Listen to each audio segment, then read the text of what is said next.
अपने आप को प्रभु के चरणों में समर्पित कर दो, अपने कर्मों को प्रभु के चरणों में समर्पित कर दोगे, बच जाओगे, माया के प्रहार से बच जाओगे।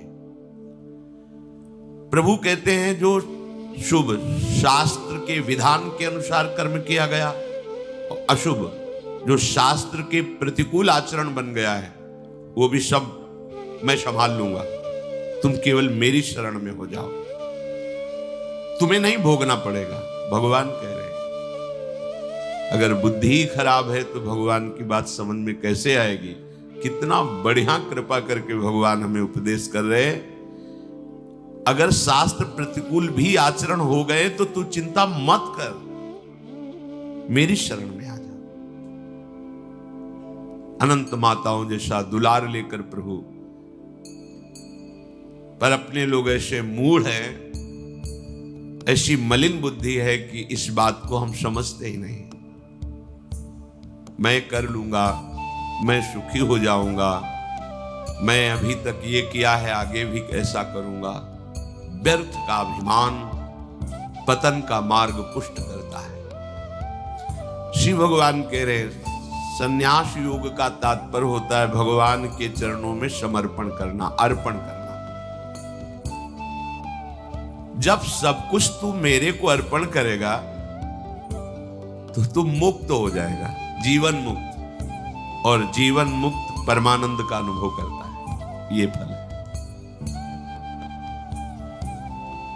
तत्कुरुष मदर्पणम, जो भी तू कुछ कर रहा है, यत करोषि, मेरे को अर्पण कर। बचा रहे हैं भगवान, बच जाओ। कर्म दोष, कर्म बंधन, जन्म मृत्यु, इससे बिल्कुल बचने का उपाय भगवान बता रहे। पर इतनी मलिनता है हमारी बुद्धि में कि अभी सुनेंगे फिर भूल जाएंगे। अर्पण करने की भावना ही नहीं बन पा रही। एक स्थिति आती है जिसमें अर्पण करने का भी भाव नहीं रह जाता, क्योंकि अर्पण करने वाला ही नहीं बचा तो क्या अर्पण करें। वो एक स्थिति है, इसे बुद्धिवाद से लेकर के ना चले, नहीं तो स्थिति नहीं प्राप्त होगी, केवल बातें रहेंगी। हमारी स्थिति है शरीर में, शरीर संबंधियों में, भोगों में। देख लो तो आपको अभी ये अनुभव करना चाहिए कि अभी अहंकार है, देहाभिमान है, कर्तृत्व भोक्तृत्व भाव है, तो समर्पण वृत्ति में आओ।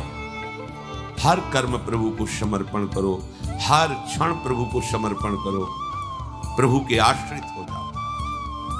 श्री भगवान कह रहे हैं हमारा सबके प्रति समभाव है। समोहम सर्वभूतेषु न मे द्वेष्योस्ति न प्रियः, ये भजन्तु माम भक्त्या मयि ते तेषु चाप्यहम्। बहुत अमृतमयी बात श्री भगवान कह रहे हैं। समोहम सर्वभूतेषु, मैं बराबर सब में विराजमान हूं, चाहे जड़ हो, चैतन्य हो, पापी हो, पुण्यात्मा हो, कोई भी। विद्या विनय संपन्ने ब्राह्मणे गविहस्तनी स्वनीचय सुपाके चा पंडिता समदर्शिना। जो भगवान का भजन करते हैं तो भगवान का प्रभाव स्वभाव उतरता है, वही उनका स्वभाव हो जाता है। जैसे भगवान समदर्शी, ऐसे भगवान का भक्त समदर्शी हो जाता है। निरपेक्षम मुनिम शांतम निर्वैरम समदर्शिना। यहां भगवान समोहम सर्वभूतेषु, स्थावर जंगम, पवित्र अपवित्र, देवता मनुष्य, कोई भी, सब में भगवान समान रूप से विराजमान है। न में द्वेष्योस्ति न प्रियः, मेरा कोई द्वेष का पात्र नहीं है और न मेरा कोई प्रिय है। ये भगवान का सिद्धांत है। आगे की जो बात कह रहे हैं वो बहुत मीठी बात कह रहे हैं। मेरा स्वभाव है समदर्शी, ना कोई मुझे प्रिय है ना कोई अप्रिय है, ना मेरा कोई द्वेष का पात्र है ना कोई प्रिय पात्र है। पर ये भजन तो माम भक्त्या, जो मुझे भाव से बजते मैं पक्षपात ले लेता हूं, ये खास बात। बस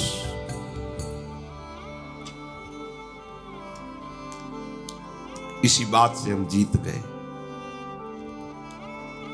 अगर केवल हिसाब हो तो हम कभी भगवत प्राप्ति नहीं कर सकते, कि तुम जो करोगे वही तुम्हें मिलेगा, तो हम कभी भगवत प्राप्ति के लायक ही नहीं हो सकते। भाई ये बात हमें जिता देती है। ये भजन्तु माम भक्त्या मयि ते तेषु चाप्यहम्, मैं उनमें प्रकाशित हो जाता हूं और वो मेरे में प्रकाशित, जो मुझे प्रेम से भजता है। अब प्रेम है कि नहीं ये तो पता नहीं, पर प्रभु के सिवा और कोई है नहीं। वही जीवन है, वही हमारे सब हैं। राधा राधा राधा, इससे जीत गए। अगर हमारे हिसाब में देखा जाए तो ऐसा कोई तप सृष्टि में नहीं है जो भगवान को खरीद सके, ऐसा कोई सिद्धांत नहीं जो भगवान को अधीन कर सके।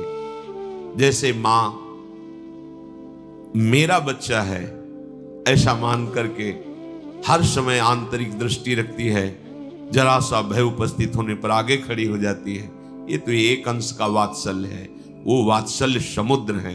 बस इसी बात से हम जीत गए। नहीं तो भगवान जब अपने स्वभाव में हो तो हम कभी भगवत प्राप्ति नहीं कर सकते। भगवान का स्वभाव क्या? समोहम सर्वभूतेषु न मे द्वेष्योस्ति न प्रियः, मेरा कोई प्रिय नहीं है और कोई अप्रिय नहीं है। फिर तो हमारी बात नहीं बन पाती। अगर हमारी बात बनी है तो उनके दुलार से बनी है। उनका दुलार कैसे अनुभव में आया, कैसे आता है? अपनापन करने से। मेरे प्रभु जैसे भी है हम आपके हैं नाथ, अब आपके सिवा हमारा कोई सहारा नहीं। और ये बात जब वाणी से हृदय में उतर जाती है तो फिर जो चमत्कार जीवन में होता है वो किसी और साधन से नहीं होता है। मृत्यु से बचने के लिए बड़े बड़े उपाय किए जाते हैं। जब हार हो जाती है उपायों की, तब ये बात ध्यान आती है कि है कोई ऐसा जो मुझे बचा सकता है। नहीं, जीव का ऐसा स्वभाव बन गया है कि वो पहले भगवान की शरण होता ही नहीं है। वो जब तक हार नहीं जाता तब तक भगवान की शरण नहीं होता है। ये पक्की बात है, ये स्वभाव है उसका। आखिरी दम तक वो तिनके का भी सहारा लेने की कोशिश करेगा। जब तिनके का भी सहारा नहीं रह जाता तब वो हारे को हरिनाम, तब वो सहारा लेता है। अगर पहले ही ले ले तो हारना ना पड़े, उसे विपत्तियों का सामना ना करना पड़े। एक बार देवताओं ने देखा कि युद्ध में जितने असुर मारे जाते हैं, दैत्य, उन सबको भगवान शुक्राचार्य जी के पास संजीवनी विद्या है। विद्या का प्रयोग किया, तत्काल जीवित धस्त पुष्ट। भगवान बृहस्पति जी के पास ये विद्या नहीं। जितने देवता मारे जाते वो अंग भंग वैसी स्थिति में रहते, मृत तो मृत। भगवान बृहस्पति जी के पास ये विद्या थी नहीं, भगवान शुक्राचार्य जी के पास। देवताओं ने बृहस्पति जी को अपना गुरु माना और दैत्यों ने शुक्राचार्य जी को गुरु माना। अपने गुरुदेव की कहीं भी लघुता मन में भी नहीं आनी चाहिए। इसलिए देवताओं ने कभी बृहस्पति जी से ये प्रार्थना भी नहीं की कि आप संजीवनी विद्या सीख लीजिए, हम लोगों को जिलाने, कभी प्रार्थना नहीं। गुरु महिमा है। पर उनके बड़े पुत्र का नाम कच्छ था। उनसे बात की कि आप हमारे गुरु पुत्र हैं और हमारे ऊपर सबसे बड़ी संकट की बात है कि कोई साधन नहीं है जिससे हम अमर हो सके। और शुक्राचार्य जी के पास साधन है, संजीवनी विद्या। कोई भी असुर नहीं, जो भी मरा उसको तत्काल जीवित कर दिया। अगर आप जाएं भगवान शुक्राचार्य जी के पास और शिष्यत्व स्वीकार करें और उनको प्रसन्न कर लें तो आप अधिकारी हैं। आपको संजीवनी विद्या दे सकते, एक जीवन को जिलाने की। अपनी जो परा विद्या है, ये जन्म मरण का चक्र ही रोक करके श्री जी के पास प्राप्ति कराने वाली ये परा विद्या है। जिनसे संजीवनी विद्या प्रकट हुई है उनकी भी संजीवनी है हमारी लाडली जो। जय श्री हरिवंश मदन सर जर्जर विथिकित श्याम सजीवन मूली। दिव्य प्रमोद रस सार निजांग संग पीयूष बीच निचय रविसेचयंती कंदर्प कोटि सर मूर्छित नंद सोनु संजीवनी जयति कापि निकुंज देवी। ये जो अपने पास विद्या है ना, ये परा विद्या है, करोड़ों संजीवनी विद्या इसके समान नहीं। क्योंकि हमारी लाडली जो अनंत ब्रह्मांडों के ईश्वर भगवान श्री कृष्ण की भी संजीवनी मूरी है। संजीवनी जयति कापि निकुंज देवी।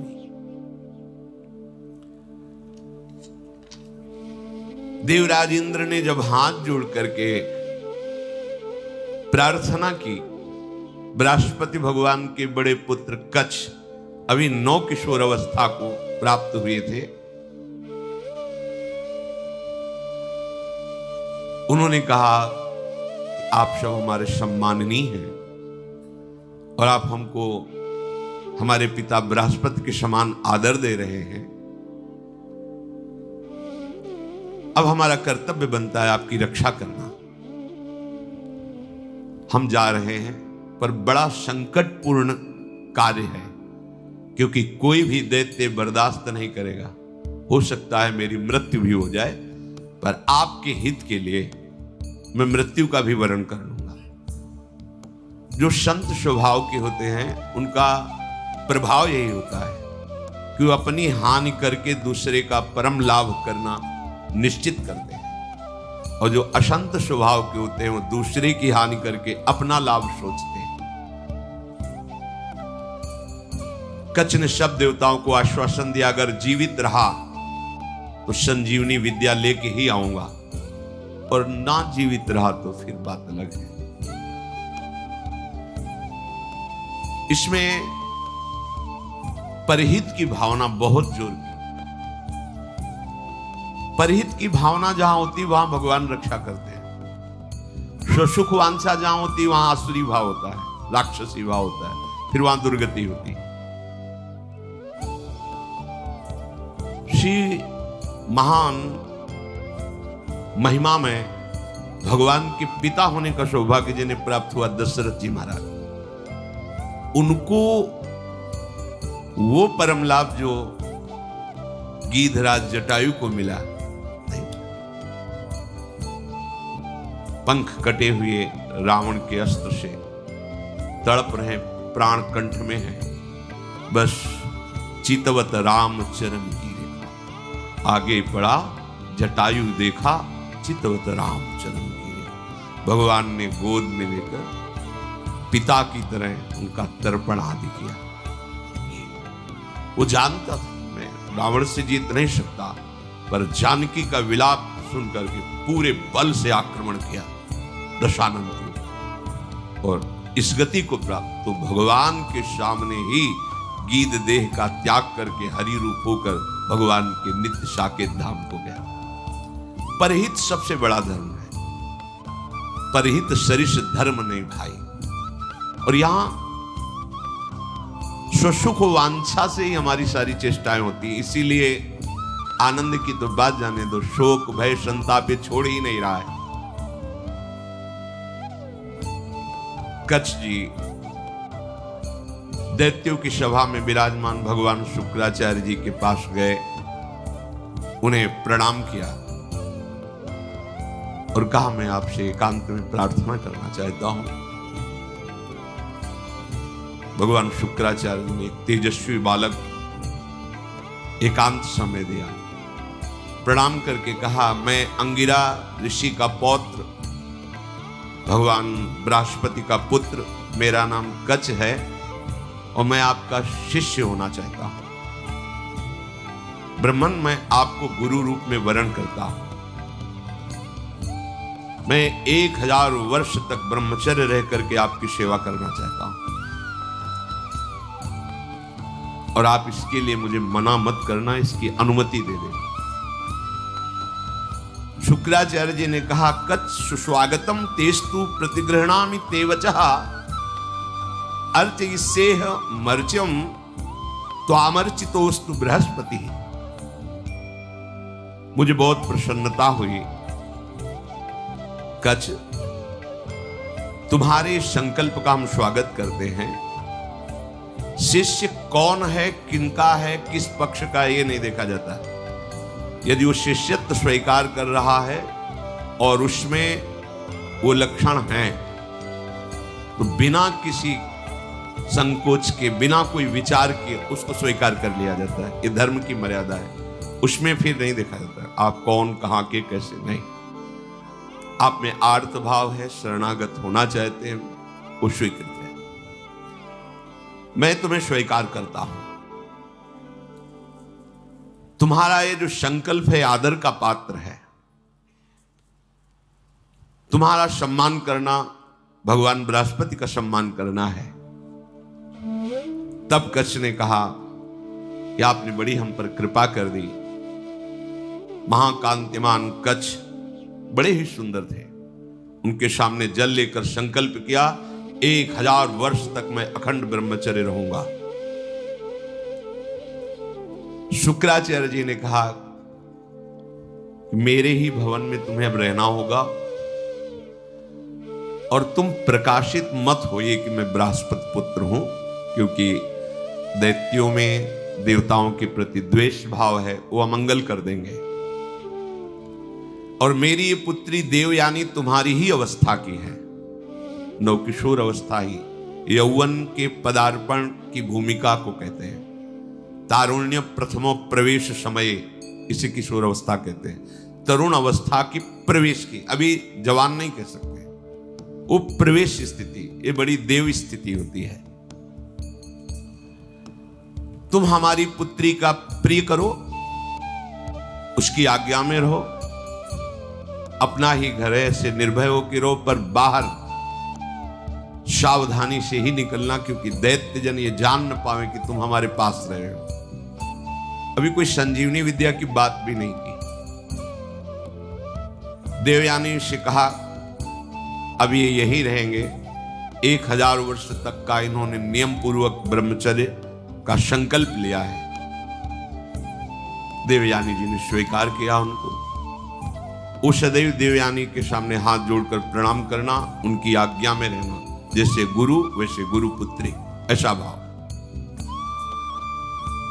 500 वर्ष व्यतीत हो गए ब्रह्मचर्य से रहते हुए और गुरु भवन में सेवा करते हुए, कोई नहीं जान पाया।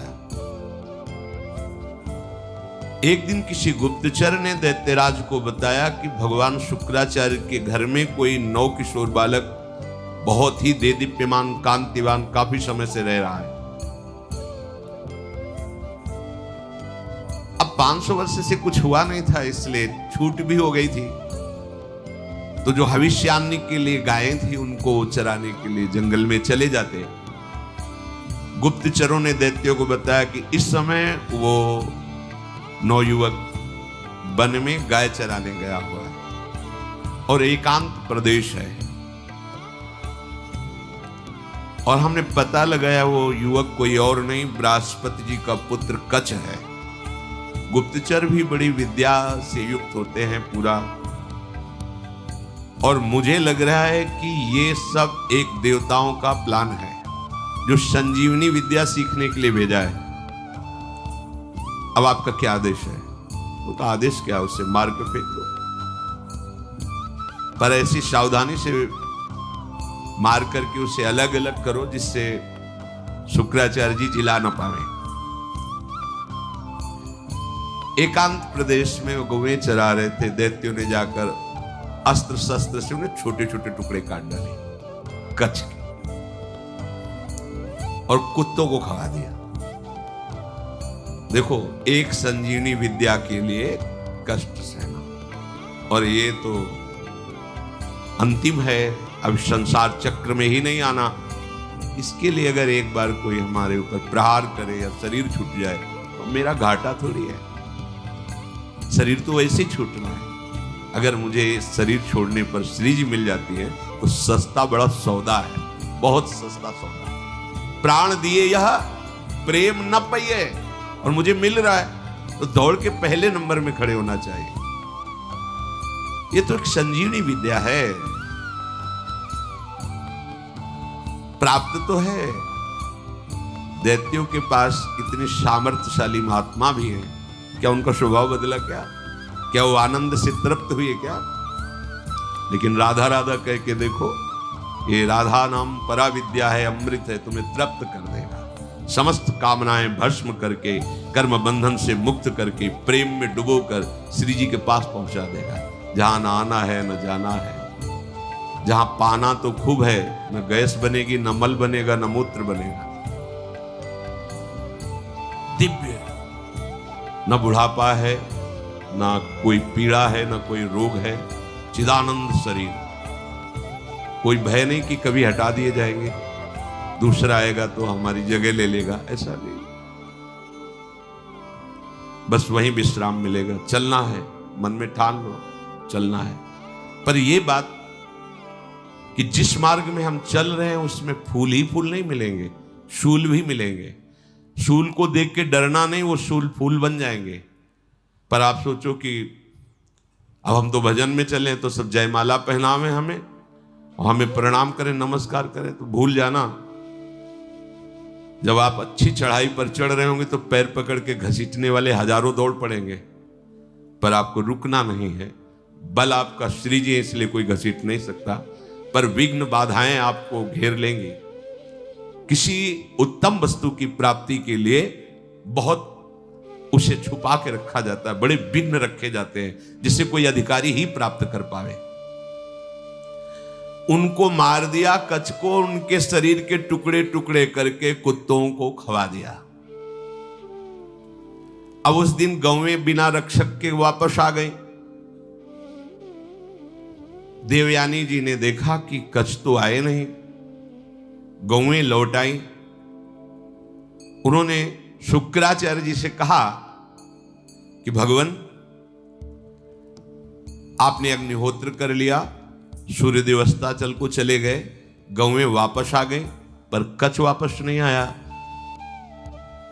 मेरा हृदय भयभीत हो रहा है, कच्छ के साथ कुछ अमंगल हुआ। मैं सत्य कहती हूं, मेरा हृदय कभी झूठ इशारे नहीं करता। मेरे हृदय में आ रहा है कि शायद अब कच्छ जीवित नहीं है। भगवान शुक्राचार्य जी ने ध्यान देकर देखा, बोले तो ये तो गजब हो गया, कच्छ को काट करके कुत्तों को खवा दिया दैत्यों ने। ठीक है, संजीवनी विद्या का प्रयोग किया, हर कुत्ते के पेट से फट फट करके मांस एकत्रित हुआ, कच्छ जिंदा हो गए। ये संजीवनी विद्या, विद्या का बड़ा प्रभाव होता है।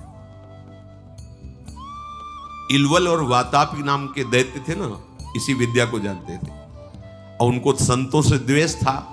जो आसुरी स्वभाव के होते, संत उनका भी मंगल करते, पर उनका द्वेष होता है, उनको सताने में अच्छा लगता है। जो सीधे धर्मात्मा संत भगवत मार्ग के पथिक, उनको संकट में डालना, उनको तड़पाना, उनको मारना, इससे उनको अच्छा लगता है। जो दैत्य राक्षसी स्वभाव के जन होते हैं, भला संत किसी से क्यों ऐसा द्वेष करेंगे कि किसी को कष्ट हो? पर देखो ना, पूज्यपाद उड़िया बाबा को काट डाला गड़ा से, भरी स्वभाव से फव्वारे जैसे निकलते ना, ऐसे खून के फव्वारे निकले। ये दैत्य स्वभाव बड़ा ही कड़ुआ स्वभाव। इलवल क्या करता कि साधारण वेश में जाता और जंगल में जितने भी ऋषि मुनि आश्रमों में सबको निमंत्रण देता, हमारे आज अहो भाग्य, आप हमारी कुटिया में पधारिए, और एक साधारण धर्मात्मा का वेश रखता। अब संत वायु पीने वाले, जल पीने वाले, पत्ता खाने वाले, कंदमूल फल खाने वाले, चलो भगवान की इच्छा से कोई निमंत्रण करने आया है, पा लेते हैं। वो अपने भाई वातापी को मार करके वैसे मिलाता कि कोई जान न पाता भोजन में। जरा जरा सब सैकड़ों ऋषियों की पंगति लगाई, सब प्रसाद पा के खड़े हुए, ताओ विद्या का प्रयोग करता, संजीवनी विद्या। वातापी फड़ाक फड़ाक सबके पेट भट जाते और वो एकत्रित हो गए। हाँ भाई, बोले हो गए, 100 मरे, 500 मरे, उनको सुख मिलता है। अब ऋषियों की संख्या कम होने लगी तो भगवान अगस्त्य जी से कहा, जो समुद्र को पी गए थे, कि ऋषियों पर बड़ा संकट है, वो अलग अलग भेष बदल कर आता है निमंत्रण करता है और अपने भाई को मार करके ऐसे मिला देता है कोई जान ही नहीं पाता, और जब ऋषि पा लेते हैं तो विद्या का प्रयोग करता है और सबको मार देता है, वो जीवित हो जाता है वातापी। बोले सब निमंत्रण स्वीकार करो। अगस्त जी बिना निमंत्रण के पहुंच गए, आगे बैठे। बोले भैया थोड़ा हम सबसे ज्यादा पाते हैं तो पहली पंगत में मैं आगे बैठा हूं, पहले मैं पालूं फिर दूसरे को परोसा जाए। ऋषि तैयार हो ना? सब ऋषियों ने कहा हाँ। अगस्त जी ने कहा पहले मुझे उसने वही प्रक्रिया की, अपने भाई वातापी को मार करे पूरा चाट चाट के सब पा गए। अगस्त जी पाने के बाद आचमन किया, खड़े हुए तो उसने मंत्र संजीवनी विद्या पढ़ी और कहा वातापी जे भी पुकारा तो अधोवायु ढर से निकाली। बोले गया तुम्हारा वाता। अगस्त जी थे जो समुद्र को पी गए, समुद्र अगाध समुद्र को पी गए। अधोवायु लिख बोले गया तुम्हारा वातापी। तुम साधारण सी सब पच गया, जितनी देर पाया उतने में हमारी जठराग्नि ने पचा करके हजम हो गया, खत्म तुम्हारा वातापी। कोई विद्या काम नहीं करती ब्रह्म विद्या के आगे, भगवत विद्या के आगे।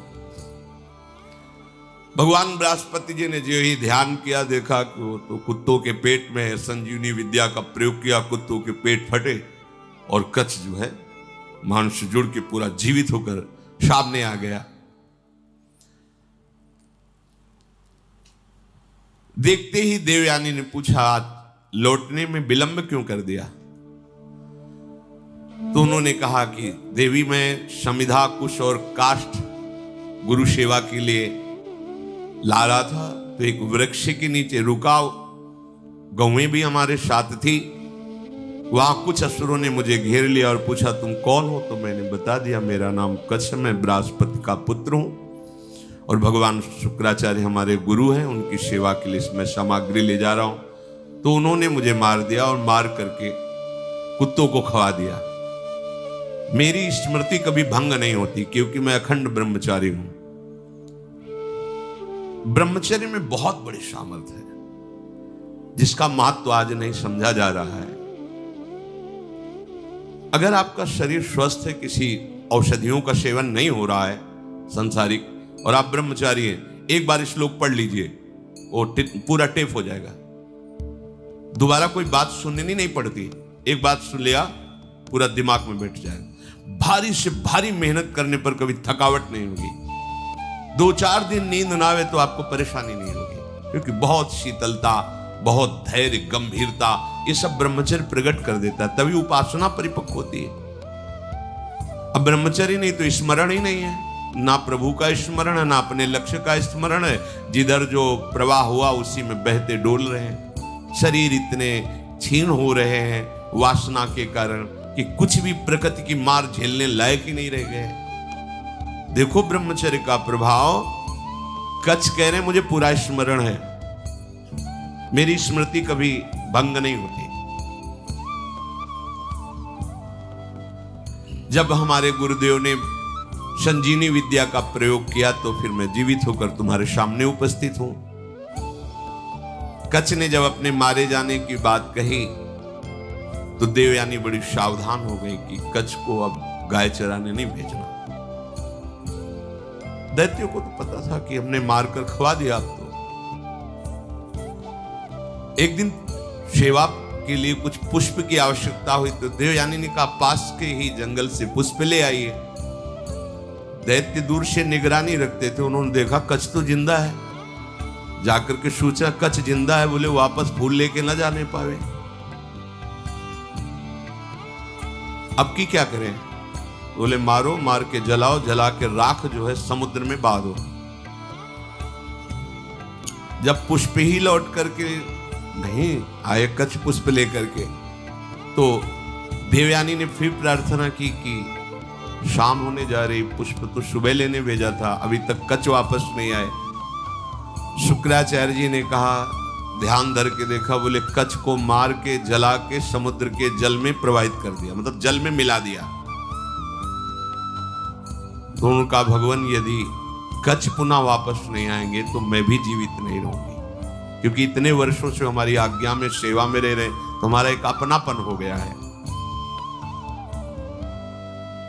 तो उनका देखो, चाहे जितनी बार जिलावें वो प्रयोग यही करेंगे, बार बार उन्हें मारेंगे। कभी ऐसा वो बुद्धिमानी से प्रयोग करेंगे कि संजीवनी विद्या का प्रयोग करने वाला ही नहीं रहेगा, इसलिए तुम भूल जाओ कच्छ को। तो उनका ऐसा नहीं हो सकता। जो आपकी शरण में, आपको उसकी रक्षा करनी ही पड़ेगी। जो संजीवनी विद्या का प्रयोग किया, लहरों से राख निकली, राख शरीर धारण किया, फिर कच्छ के रूप में आके पुष्प लेके सेवा में उपस्थित हो गए। बड़ी विद्या में सामर्थ्य होती है। गुप्तचरों ने बताया कि कच्छ है अभी गुरु भवन में, मार के जला के। अब वहां हुआ कि सुनो, अब की बार ऐसा करो कि कोई उपाय ही न रह जाए संजीवनी विद्या के प्रयोग का। तो किसी कार्य हेतु जे भी गुरु भवन से बाहर निकले, कच्छ उनका अपहरण कर लिया। कच्छ को मार करके जलाया, जला करके छान करके उस राख को सुरा में मिला करके अंगूर आदि के रस में और शुक्राचार्य जी के ही पास पहुंचा दिया। जो सेवा में था यही दिया, भगवान शुक्राचार्य पी गए। शुक्राचार्य जी पी गए। देवयानी ने कहा पूरा दिन हो गया, कच्छ के दर्शन नहीं हो रहे। तो अब बताया बार बार वो, अगर हम संजीवनी विद्या का प्रयोग भी करेंगे तो मार ही डालेंगे, इसलिए तुम छोड़ो, क्यों चिंता करते हो। उन्होंने कहा भगवान आप ये निश्चित समझ लीजिए कि शरणागत हैं वो हमारे, और मैं उनकी रक्षा किए बिना जीवित नहीं रह सकती। आपसे सच कहती हूं, यदि मैंने कच्छ का दर्शन नहीं किया तो अपना जीवन नष्ट कर दूंगी। प्यार तो होता ही परिवार के जनों से। शुक्राचार्य जी ने कहा बेटी, बृहस्पति का पुत्र कच्छ इस बार ऐसी घटना में स्थित है, या तुम्हारे पिता रहेंगे या कच्छ रहेगा। देवयानी तुम शोक छोड़ो, रो मत। तुम्हारी जैसी विवेकशालिनी और शास्त्र स्वाध्याय करने वाली युवती के लिए ऐसा रोना या ऐसी बात कहना मैं जीवन त्याग दूंगी, ये उचित नहीं है। असंभव है अब जिलाना कच्छ को। बोले क्यों? बोले हमारे पेट में पहुंच चुका है वो। ध्यान के द्वारा देखा कि अंगूर आदि के रसों में सुरा मिला के उनको पिला दिया। बोले कच्छ को हम ही को पिला दिया गया। ऐसे ये द्वेषी है दैत्यजन कि बाहर से तो पेट फाड़ के निकाल दिए सबके, सब जगह से बुला लिया। अब अगर हम विद्या का प्रयोग करते हैं तो हमारी मृत्यु हो जाएगी, क्योंकि निकलेंगे। देवयानी ने कहा कि मेरे दुख को अगर दूर करना चाहते हैं तो कच्छ को बुलाना ही पड़ेगा। तो उन्होंने कहा इसमें कोई संशय नहीं कि दैत्य लोग बहुत द्वेषी हैं।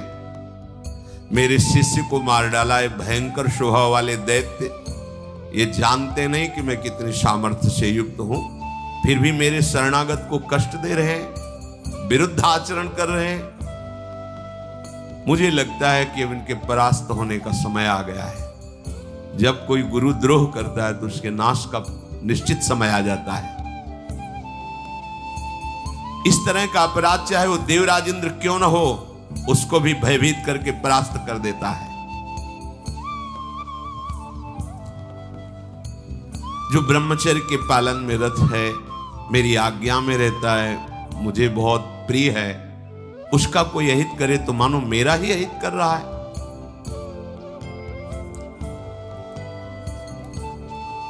गुरु ने मन में विचार किया कि अब कैसे उसको जिलाए। तो कच्छ तुम मेरी बात सुन रहे हो? संजीवनी विद्या का ध्यान करते हुए कहा। तो अंदर से कच्छ बोले हाँ गुरुदेव सुन रहा हूं, बहुत भयभीत भी हूं, क्योंकि मैं आपकी आंतों के बीच में फंस गया हूं। विद्या के प्रभाव से अंदर से आवाज, गुरुदेव आप प्रसन्न हो, मैं आपको प्रणाम करता हूं। जैसे पुत्र का पिता पर और पिता का पुत्र पर स्नेह होता है, उसी प्रकार हमारा आपके प्रति और आपका हमारे प्रति स्नेह है। शुक्राचार्य जी ने कहा उस समय मैं नहीं जान पाया जिस समय तुम हमारे मुख द्वार से उदर में गए, तो उनका गुरुदेव आपके प्रसाद से और ब्रह्मचर्य से मेरी स्मरण शक्ति मरने पर भी नहीं छूटती। मुझे पूरी याद है, यदि आपने संजीवनी विद्या का प्रभाव किया और मैंने आपके पेट को फाड़ा तो सबसे बड़ा कलंकी मैं कहलाऊंगा कि गुरुदेव की हत्या करने वाला है। गुरुदेव, यद्यपि मैं कष्ट में हूं पर मैं आपके पेट को, आप ऐसा संजीवनी विद्या का प्रयोग मत कीजिए जिससे आपकी मृत्यु हो जाए। मैं हर क्लेश सह सकता हूं लेकिन गुरु के विरुद्ध नहीं चल सकता। आचार्यपाद, असुरों ने मुझे मार करके मेरे शरीर को जलाकर चूर्ण बना करके और अंगूर आदि के रस में मिलाकर आपको पिला दिया है। ब्राह्मी, आसुरी, दैवी तीनों मायाओं के आप ज्ञाता हैं। आपके होते हुए कोई भी माया उल्लंघन नहीं कर सकती। शुक्राचार्य जी का बेटी, दूसरा कोई कार्य कहो तो तुम्हारा प्रिय कर दे। अब कच्छ को बचा पाना बड़ा कठिन है, थोड़ी देर में मेरी आते कच्छ को पचा लेंगे। मेरे उदर के विदीर्ण होने के सिवा कोई दूसरा उपाय नहीं रह गया। अगर मैं ब्रह्म विद्या का प्रयोग करता हूं तो मेरे उदर में वो जीवित होंगे, उनका उदर, मेरा उदर फटेगा, मैं मर जाऊंगा। देवयानी जी ने कहा, पिताजी कच्छ का नाश नहीं होना चाहिए क्योंकि आपका शरणागत शिष्य है और आपका वध होना ये मैं देख नहीं सकती, सह नहीं सकती। आप बड़े प्रवीण हैं, दोनों के बीच का रास्ता निकालिए। शुक्राचार्य जी ने कहा, बृहस्पति के पुत्र कच्छ, तुम हमारी बात सुन रहे हो? देवयानी तुम पे प्रसन्न है और मैं भी तुम्हारा हित करना चाहता हूं, इसलिए तुम सुनो, मैं तुम्हें मृत संजीवनी विद्या देता हूं। आए भी इसीलिए थे, आज तक नहीं कहा था। गुरु की शरण जिस भाव से हुआ जाता है, बिना मांगे वो बात पूरी हो जाती है यदि आपकी निष्ठा और भावना है। देखो, ऐसी परिस्थिति दैत्यों ने प्रकट की विपरीत, लेकिन वही विपरीतता इनके लिए अनुकूलता का स्वरूप हो गई। शुक्राचार्य जी ने कहा, तुम सुनो, मैं तुम्हें संजीवनी विद्या का उपदेश करता हूं। संजीवनी विद्या का उपदेश किया और कहा, जब मैं अपने ऊपर प्रयोग करूंगा तो तुम बाहर निकलना, मेरा पेट फाड़ के तो मेरी मृत्यु हो जाएगी, फिर तुम संजीवनी विद्या का प्रयोग मेरे ऊपर करना जिससे मैं जीवित हो जाऊंगा। मेरे शरीर से जीवित निकलकर तुम मेरे वास्तविक पुत्र बन जाओगे क्योंकि मेरे उदर में रहे तुम। गुरु से विद्या प्राप्त करके सामर्थ्यशाली होने पर भी शिष्य को सदैव गुरु के प्रति दोष दृष्टि से रहित धर्मयुक्त दासता का भाव ही रखना चाहिए। तो भगवान शुक्राचार्य से संजीवनी विद्या प्राप्त करके उन्होंने कहा, प्रभु मेरी स्मरण में आ गई संजीवनी विद्या। जे ही प्रयोग किया, संजीवनी, शुक्राचार्य जी का पेट फटा और कच्छ बाहर निकले। बड़ा ही तेजस्वी स्वरूप संजीवनी विद्या प्राप्त करने के बाद और हो गया कच्छ का, मानो मूर्तिमान वेद रूप धारण करके आ गए हो। शुक्राचार्य गुरुदेव को भूमि में मृत पड़ा देख करके उन्होंने अपनी गुरु विद्या संजीवनी का प्रयोग किया। जे ही प्रयोग किया ते ही उठ खड़े हुए भगवान शुक्राचार्य, साष्टांग प्रणाम किया। गुरुदेव, मैं विद्या से शून्य था, उस दशा में आपने मेरा पालन पोषण किया और अत्यंत दुर्लभ मृत संजीवनी विद्या दी जो अमृत धारा है। कोई भी महात्मा ऐसा कैसे हो सकता है कि अपने ऐसे उपकार करने वाले गुरुदेव को कभी भी दुखी कर सके। आप ही मेरे माँ हो, आप ही मेरे पिता हो। हे गुरुदेव, हम जिस कार्य के लिए आए थे वो कार्य पूर्ण हुआ, पर मैं सदैव आपका हूं, आपका दास हूं। जब जैसी आज्ञा आप हमें जरूर दीजिएगा। गुरु की कृपा के बिना कोई भी विद्या सिद्ध नहीं होती। जो गुरुदेव से विद्या प्राप्त करके गुरुदेव की अवहेलना कर देता है, उसे प्रतिष्ठा रहित पाप पूर्ण नरकों की प्राप्ति होती है। कोई भी मंद बुद्धि अज्ञान से युक्त होकर के कभी यदि अपने गुरुदेव का अपमान कर दे तो धर्म भ्रष्ट हो जाएगा, उसे ब्रह्म हत्या का पाप लगता है। इस लोक परलोक में दोनों में उसकी निंदा होती है। तपस्या की निधियों की निधि अप्रमेय शक्तिशाली महानुभाव शुक्राचार्य जी ऐसी बात सुनकर बहुत प्रसन्न हुए गुरु निष्ठा देख करके। कच्छ ने देवताओं का कार्य सिद्ध कर दिया, संजीवनी विद्या उन्हें प्राप्त हो गई, पर वो 1000 वर्ष पूरा करने के लिए अपने गुरु की सेवा में रहे। फिर प्रणाम किया और कहा, अब मुझे अपने घर जाने की अनुमति दीजिए। जब कच्छ का व्रत पूरा हो गया, गुरु ने उनको जाने की आज्ञा की, तो देवयानी ने कहा, हमारी सेवा में रहे हो, मेरी आज्ञा के बिना कैसे जा सकते हो?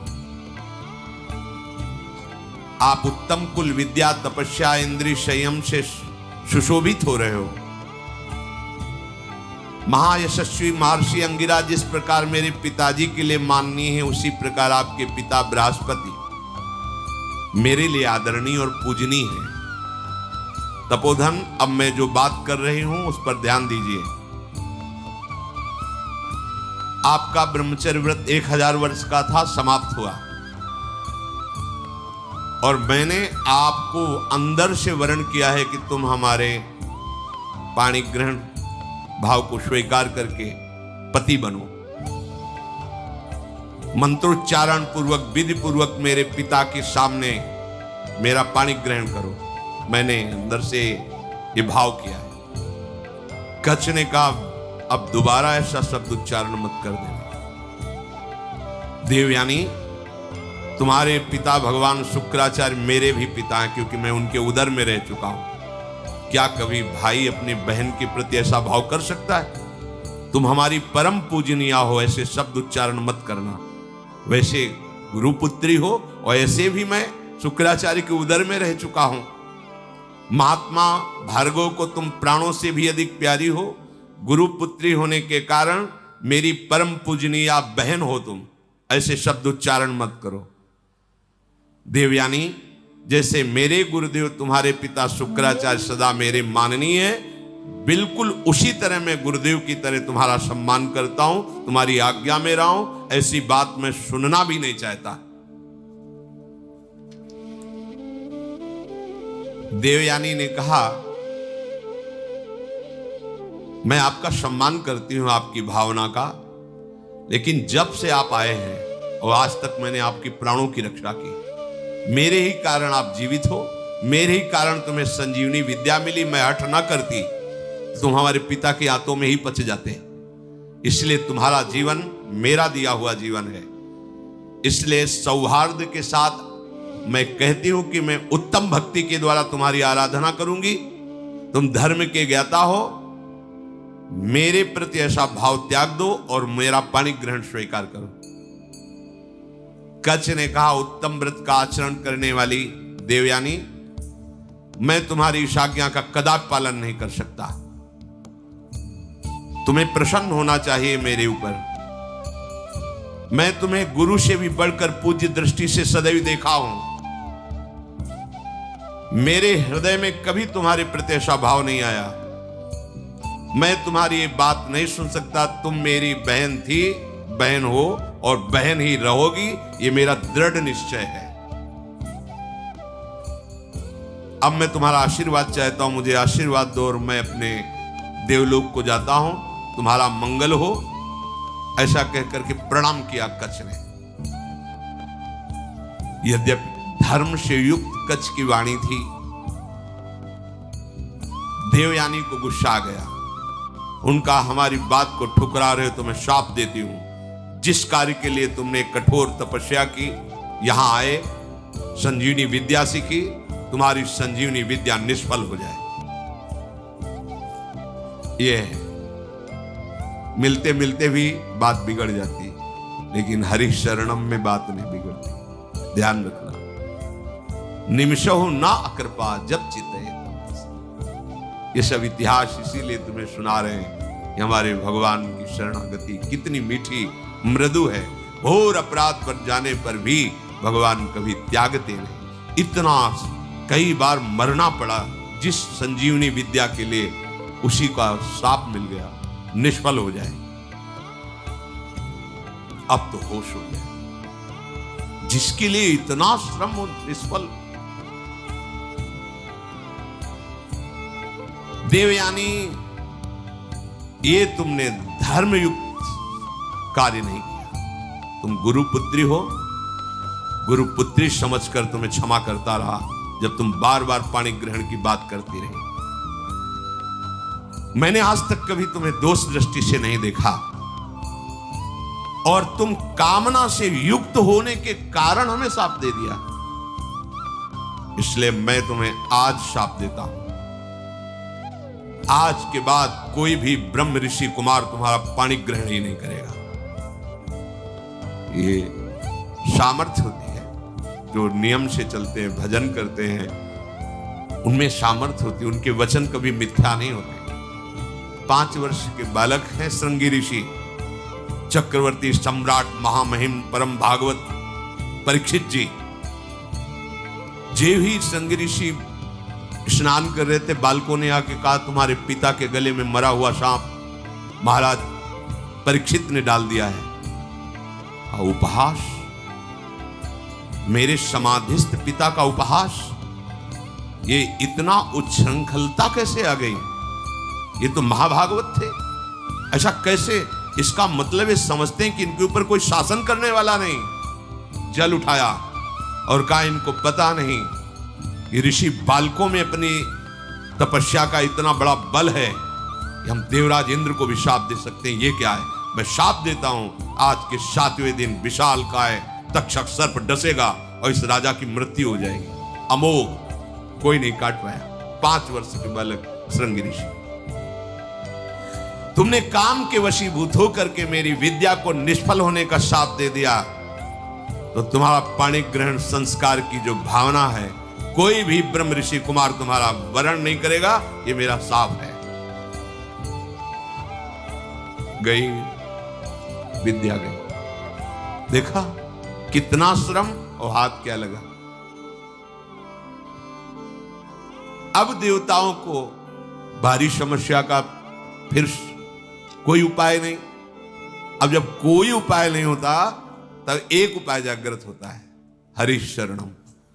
सब देवताओं ने भगवान को पुकारा, क्योंकि दैत्य बल से भी आसुरी स्वभाव में, और गुरु का इतना बड़ा प्रताप, संजीवनी विद्या संपन्न गुरु, कोई उपाय नहीं कि बचने का। प्रार्थना ब्रह्मा जी से की। ब्रह्मा जी, भगवान शंकर, शव देवता सुमेरु पर्वत 4 लाख योजन का है, वहां एकत्रित हुए और भगवान की सबने प्रार्थना की, स्तुति की। जो स्तुति की श्री भगवान सामने प्रकट हो गए। आर्त भाव की हुई स्तुति तत्काल अनुभव कराती कि भगवान हमारी बात सुन रहे हैं। वो भाव आना कठिन होता है। अगर वो भाव आ जाए तो पुकारते ही भगवान आपको दिखाई देंगे। उसे आर्त भाव कहते हैं। जैसे गजेंद्र ने आर्त भाव में पुकारा, द्रौपदी जी ने आर्त भाव, एक क्षण भी नहीं लगा भगवान उपस्थित हो।